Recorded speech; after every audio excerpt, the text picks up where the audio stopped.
Shri Venkateswara gold తాకట్టులో ఉన్న మీ బంగారాన్ని విడిపించి కొనబడును.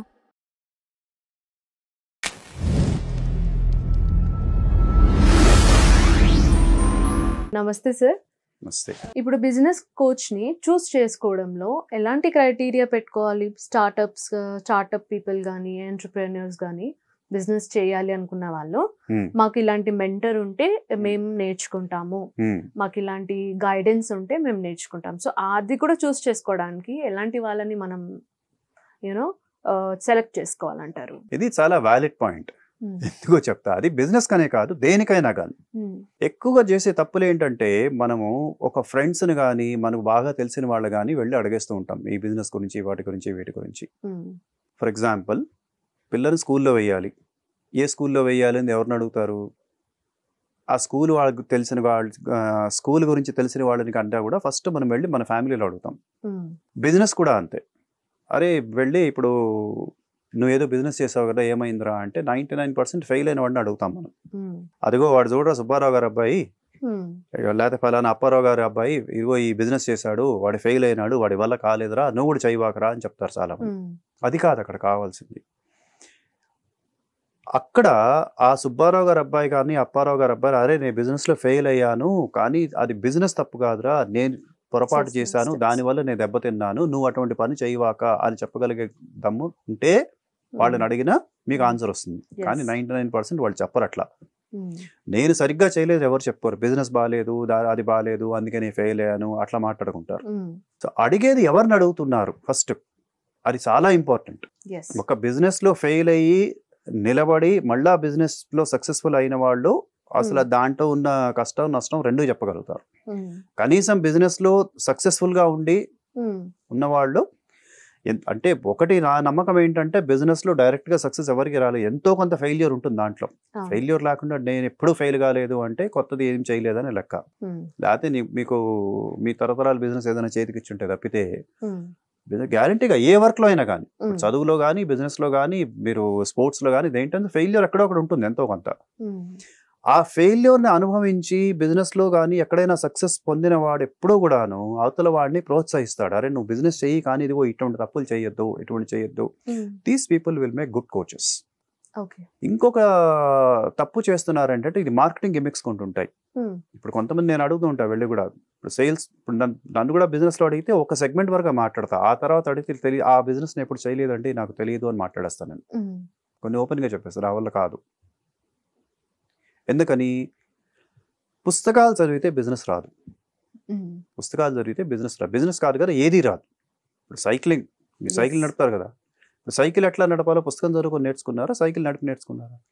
మీ పిల్లలకి నేర్పినా ఇంకోళ్ళకి నేర్పినా మీరు సైకిల్ మీద కూర్చోబెట్టి నేను పట్టుకుంటాను వెళ్ళాను, పడకుండా ఏం చేయాలో మీకు తెలుస్తుంది అంతే తప్ప పుస్తకం చదివించి దానికి వెనకాల సైన్స్ ఏంటి, లాజిక్ ఏంటి చెప్తే మటుకు రాదు. అది నేను చెప్పగలను as a physics student. Centre of gravity నుంచి సెంట్రిఫ్యూగల్ ఫోర్స్ ఏంటి, సెంట్రిపెటల్ ఫోర్స్ ఏంటి, టార్క్ ఏంటి, వెలాసిటీ ఏంటి అన్ని మాట్లాడతాను దాంట్లో.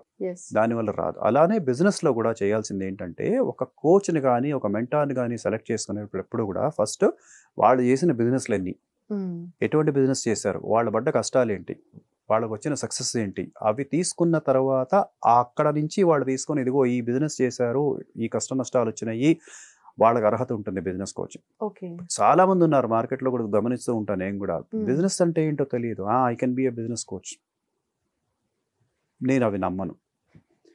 కోచింగ్లో ఇంకొక, అంటే with all due respects the coaching as an industry, నాకు నమ్మకం లేనిది ఏంటంటే, ఏదైనా కోచ్ చేయాలి అంటే కోచ్ అనేవాడు కేవలం నీ ప్రశ్నలు వేస్తే మీ దారి మీకు తెలుస్తుంది అంటారు. అలా కాదండి. దాని గురించి మీకు అవగాహన ఉండి దాని గురించి మీరు మాట్లాడితే అది ఇంకో రకంగా ఉంటుంది. మీకు లైఫ్ కోచ్ ప్రిన్సిపల్ తీసుకొచ్చి బిజినెస్ కోచ్లో పెట్టద్దు అని చెప్పేస్తా వెంటనే, సేల్స్లో అట్లా పెట్టద్దు. మీ యాటిట్యూడ్ వరకు కొంత డీల్ చేస్తుంది అది, మీ స్కిల్స్ మటుకు డెవలప్ చేయదు. మీ స్కిల్స్ డెవలప్ చేయాలి అంటే మీరు వెళ్ళి మాట్లాడాల్సిందే. అంటే దీంట్లో ఇది నిజంగా చెప్పాలంటే ఇప్పుడు కాంట్రవర్షియల్ స్టేట్మెంట్ ఇది ఒక రకంగా. ఎందుకని? నాకు బిజినెస్ తెలియకుండా నేను మీకు బిజినెస్ చెప్పలేను, నాకు సేల్స్ తెలియకుండా నేను మీకు సేల్స్ చెప్పలేను. మీకు ఎన్ని క్వశ్చన్స్ వేసినా ఏం చేసినా మీరు కనుక్కున్నది మీకు వచ్చిన ఆన్సర్ కరెక్టో కాదు కూడా నాకు తెలియదు నేను సేల్స్లో లేకపోతే. అక్కడేం చెప్తాను, బాగా సేల్స్ తెలిసిన వాడు, అంటే సేల్స్ కావాలంటే కాదు, మీరు బిజినెస్లోకి వెళ్ళాలి, ఆ బిజినెస్ గురించి తెలిసిన వాడు, దాంట్లో సాధక బాధకాలు ఏంటో ఆరితేరు ఉన్నవాళ్ళు, వాళ్ళని అడగండి పెళ్ళి. వాళ్ళు చెప్తారు మీకు ఎక్కడి వరకు. ఆ బిజినెస్ కూడా ఏంటి, ఇప్పుడు మీరు చిన్న బిజినెస్ స్టార్ట్ చేస్తే చిన్న బిజినెస్లో ఎక్స్పర్ట్ అయిన వాడు అడగండి. మీరు చేసేది 100 కోట్ల బిజినెస్ అయితే ఒక 10 కోట్ల బిజినెస్ వాడిని అడగద్దు. మళ్ళీ 100 కోట్ల వాడిని అడగండి, ఓ 150 కోట్ల వాడిని అడగండి, వాళ్ళు చెప్తారు మీకు. 10 కోట్లు చేసిన బిజినెస్ వాడి దగ్గరికి వెళ్ళి 100 కోట్ల బిజినెస్ మాట్లాడితే ఈయనకే ఎక్స్పీరియన్స్ లేదు, మీకు ఎట్లా ఇస్తారు? కొన్ని ఊహలు జాయింపులు ఉంటాయి, అది పనికిరావు. ప్రైమరీ ఫ్యాక్టర్స్ ఏంటంటే, 1, ఆ పర్సన్ ఎవరినైతే మీరు కోచ్గా యాక్సెప్ట్ చేస్తున్నారో ఆయనకు అసలు బిజినెస్ గురించి తెలుసా తెలియదా, ఆయనకు బిజినెస్ ఎక్స్పీరియన్స్ ఉందా లేదా, ఆ బిజినెస్ లో సక్సెస్ఫుల్ అయినారా లేదా, ప్లస్ ఆయనకు కోచింగ్ అనేది కాన్సెప్ట్ తెలిస్తే పద్ధతిగా చెప్తారు, తెలియకపోతే still he'll be successful in coaching చేసి ఉన్నారు కాబట్టి. ఇవన్నీ ఏమీ లేకుండా నేను కోచ్నేనండి అంటే, మా తాతయ్యను మా అమ్మ ఓ సామెత చెప్తూ ఉంటారు, నేను కాడెద్దని నాకు ఇంత పేడ రాయండి వెనకాల అని. అటువంటి వాడిని మటుకు కాడెద్దు అంటే దున్నే ఎద్దులు పొద్దు నుంచి చేసి చేసి అలిసిపోయి అట్లా వస్తాయి వెనక, వాటి నిండా దాణా పెట్టేటప్పుడు ఎట్లా ఉంటాయి, బాగా మట్టి కొట్టుకొని బురద కొట్టుకొని పేడ కొట్టుకొని ఉంటాయి. సో అట్లాంటి ఏ పని చేయకుండా ఉన్నది ఏమంటుంది, వాటిలో కలిసిపోవటానికి నాకు కూడా వెనకాల మీరు పేడ రాయండి, నేను పోయి వాటితో కలిసిపోతానంటుంది అనమాట. అలా కాకుండా చేయాలి అంటే కనుక అట్లాంటి వాడిని పట్టుకోండి, కానీ వాటిలో గుర్తుపెట్టుకోండి ఒకటి, అది నిజంగా కాడెద్దా లేకపోతే ఇట్లా రాయించుకునేద్దా గమనించండి. చెప్తున్నా కదా, ఈ పాయింట్ మీద గ్యారంటీ కాంట్రవర్సీలు వస్తాయి ఇవి, బట్ ఫ్యాక్ట్ అది నా లెక్కలో అయితే.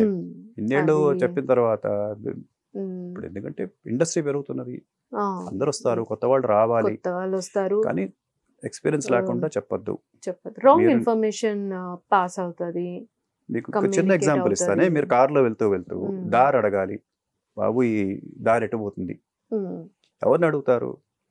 ఓ నడిచే వెళ్ళేవాడినో లేకపోతే సైకిల్ తప్ప ఇంక ఏది తొక్కని వాడిని అడిగారు అనుకోండి, వాడి సందు చూపిస్తాడు, వెళ్ళిపోండి ఇది వెళ్ళిపోతుందంట. కారు వెళ్తుందా లేదా వాడికి అవగాహన ఉండదు. ఇప్పుడు ఆయన లెక్కలో అది కరెక్టే, మీరు కారు తీసుకెళ్తున్నారు, అందులో పెద్ద కారు తీసుకెళ్తున్నారు, ఆయనకు ప్రాసెస్ తొందరగా రాదు. ఇప్పుడు కారు నడిపేవాడిని అడగండి, ఆయన డ్రైవర్ కావచ్చు, కానీ కారు నడిపేవాడిని అడగండి, లేదమ్మా ఇటు పోదు, మీరు కారు ముందు ఇరుక్కుపోతుంది, అటు పెద్ద రోడ్డు ఉంది, అటు నుంచి చుట్టూ తిరిగినా అటు వెళ్ళండి అని చెప్తాడు. ఎందుకు? ఆయనకు కారులో ఉన్న సాధక వారికి తెలుసు, ఈయనకు దారా వెళ్ళిపోతుంది సార్, స్ట్రైట్కి వెళ్ళిపోండి అంటాడు. ఎందుకు? ఈయనకి నడిచి వెళ్ళేదో సైకిల్ మీద వెళ్ళేదో ఆయనకు తెలుసు, he is right in his own might. కానీ మనకు పనికిరాదు, అడిగే వాళ్ళమే కొంచెం జాగ్రత్తగా అడగాలి. Ask the right person plus ask the right question. ఆ రెండు మెంటారింగ్కి కోచింగ్కి సెలెక్ట్ చేసుకోవాలి అంటే, ఎవరిని సెలెక్ట్ చేసుకోవాలి అంటే ఫస్ట్ వాళ్ళకి తెలిసి ఉండాలి, అది ముందు చూసుకోండి, అది వెరిఫై చేసుకొని ఎవరినైనా సెలెక్ట్ చేసుకోండి. దే ఆర్ గుడ్ పీపుల్, కొంతమంది మంచి మంచి సేల్స్ ట్రైనర్స్ ఉన్నారు, బిజినెస్ కోచెస్ ఉన్నారు, వెరీ ప్రామినెంట్ కోచెస్, కొంతమంది పేరు చాలా మందికి తెలియదు కానీ వెరీ వండర్ఫుల్ కోచెస్, వాళ్ళని అడగండి, వాళ్ళు చెప్తారు.